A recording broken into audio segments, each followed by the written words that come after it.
Simon Cowell was born on October 7, 1959, in Lambeth, London. From the outside, his childhood seemed comfortable.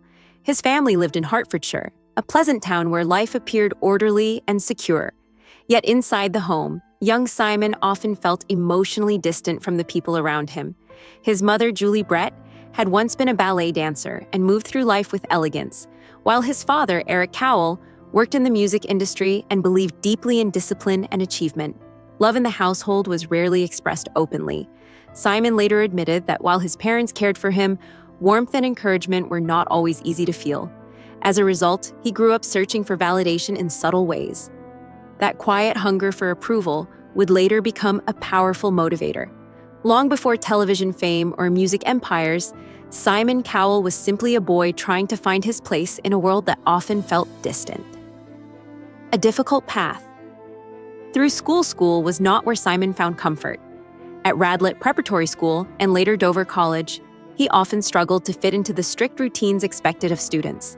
Teachers sometimes viewed him as restless or distracted, while Simon himself felt bored and misunderstood. Academic achievement never seemed to come easily, and he eventually left school with only a small number of qualifications. At the time, this felt like a heavy setback.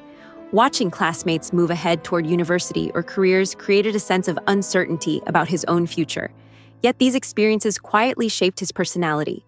They taught him resilience and independence.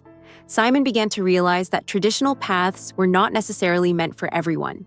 Though he could not see it yet, the qualities that caused difficulty in school, his strong opinions, creativity, and refusal to simply follow rules, would later become the very traits that made him stand out in the entertainment industry. Learning the music business from the ground up. Simon's first real step into the music world came thanks to his father, who helped him secure a job in the mailroom at EMI Music Publishing. The position was humble. His daily tasks included sorting letters and running small errands for people who barely noticed him. Yet instead of viewing it only as routine work, Simon paid attention to everything happening around him. He watched producers discuss artists, observed how songs were selected, and listened carefully to conversations about trends and audience tastes. Gradually, the busy office became his unofficial classroom. Simon began understanding that success in music was not only about talent, it was also about timing, image, and knowing what listeners wanted to hear. Though he briefly left the job to explore other opportunities, he soon returned, wiser and more determined. Those early years quietly laid the foundation for the instincts that would eventually make him one of the most influential figures in entertainment, the first taste of success. By the early 1980s, Simon had moved into an A&R role, helping discover and promote new music acts. Feeling confident, he eventually launched his own label with a partner, hoping to build something entirely his own. The company achieved modest success, including chart-climbing novelty pop songs that caught public attention.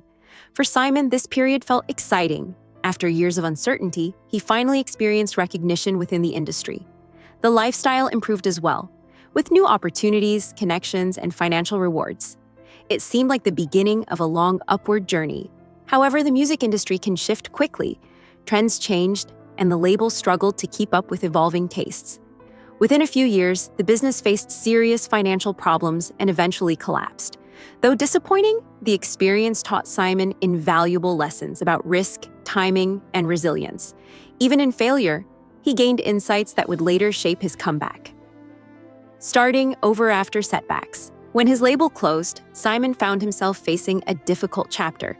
Financial pressure forced him to move back into his parents' home, something that felt discouraging for someone who had recently tasted success. Yet rather than giving up, he slowly began rebuilding his career. Consulting work with major music companies gave him another opportunity to observe how the industry operated. During this period, Simon formed a clear philosophy. Instead of chasing approval from critics, he would focus on what everyday listeners enjoyed. This approach led him to support pop acts that connected strongly with audiences, even if some experts dismissed them.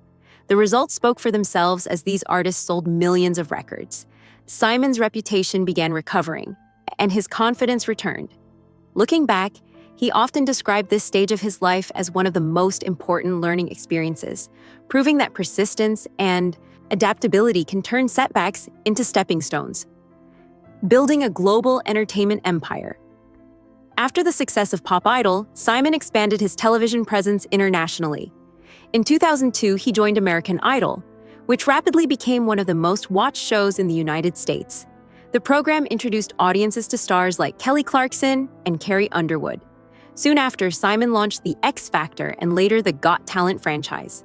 These shows reached viewers in dozens of countries and showcased singers, dancers, comedians, and performers from all walks of life. Through his production company, he helped create a platform where unknown talent could find global recognition. Groups like One Direction and artists such as Susan Boyle became worldwide sensations after appearing on his shows. By the end of the decade, Simon Cowell was no longer just a music executive. He was a central figure in international entertainment. His empire connected millions of viewers and aspiring performers around the world. Personal growth through fatherhood. While his professional life thrived, Simon's personal life also experienced meaningful change. In 2014, he welcomed his son, Eric, into the world. Becoming a father brought a new perspective that friends and colleagues quickly noticed. Simon began speaking openly about how parenthood shifted his priorities. Time that once revolved entirely around work now included family routines, from simple games at home to reading bedtime stories. Those close to him observed a softer side that the public had rarely seen before. Fatherhood encouraged him to slow down and appreciate everyday moments, rather than constantly focusing on business achievements. For Simon, Eric became a source of motivation and joy.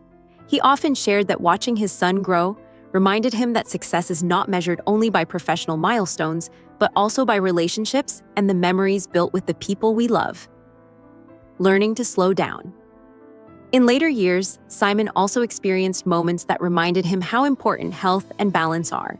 A serious accident in 2020 required surgery and a long period of recovery. The experience encouraged him to reassess his lifestyle and focus more carefully on well-being. Physical therapy, exercise, and healthier routines gradually became part of his daily life. Instead of rushing between projects as he once did, Simon began choosing commitments more thoughtfully. He spent more time at home with family and continued working on television shows at a pace that allowed for greater balance. These changes were not just physical adjustments, but emotional ones as well. The experience reminded him that even the most driven careers benefit from moments of rest and reflection. For someone who had spent decades moving quickly, learning to slow down became an important personal achievement, a legacy beyond television today. Simon Cowell's legacy reaches far beyond the television shows that made him famous. Through decades of work, he has helped introduce audiences to artists who went on to inspire millions. His shows created opportunities for performers who might never have been discovered otherwise. Yet perhaps his most meaningful impact lies in the lessons his life represents. Simon's journey shows how determination, resilience, and willingness to learn from failure can lead to remarkable transformation. From a young man unsure of his direction to a global entertainment figure, his path reflects both ambition and growth. In recent years, he has also expressed interest in supporting charitable causes and educational opportunities for young people pursuing creative dreams. Ultimately, Simon Cowell's story is not just about fame or fortune. It is about persistence, reinvention, and the ability to keep moving forward while appreciating the people and moments that truly matter.